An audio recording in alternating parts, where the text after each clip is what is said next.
جب آپ اپنی بات بتانے اور جذبات کی وضاحت دینے میں ناکام ہو جائیں تو اس وقت سب اللہ پر چھوڑ کر پیچھے ہٹ جانا بہتر ہے۔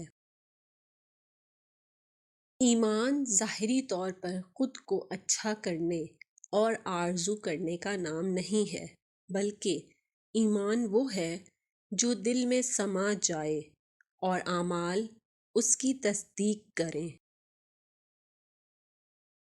خوبصورتی تو ختم اور تبدیل ہو جاتی ہے، لیکن سیرت نہ تو ختم ہوتی ہے اور نہ ہی تبدیل۔ اللہ کریم قرآن پاک میں فرماتا ہے کہ اس بڑے عذاب سے پہلے ہم اسی دنیا میں عذاب کا مزہ چکھاتے رہیں گے، شاید یہ باز آ جائیں۔ اپنے اخلاق کو پھول جیسا بنا لو، اور کچھ نہیں تو پاس بیٹھنے والا خوشبو تو حاصل کرے۔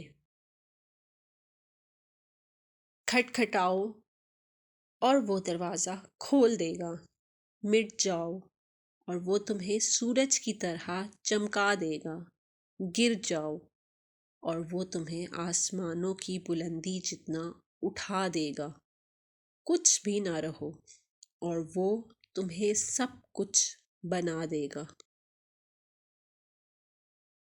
فکر نہ کریں، لوگ بھول جائیں گے، مگر اللہ تعالیٰ نہیں بھولتا آپ کی نیکی اور نہ لوگوں کی زیادتی۔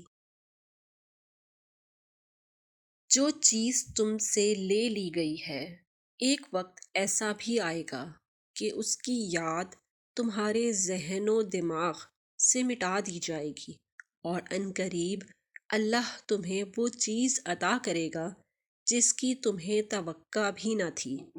ہر چیز اللہ کے ہاتھ میں ہے، اس کا بھروسہ رکھو اور مسکراتے رہو، کبھی بے سہارا نہیں رہو گے۔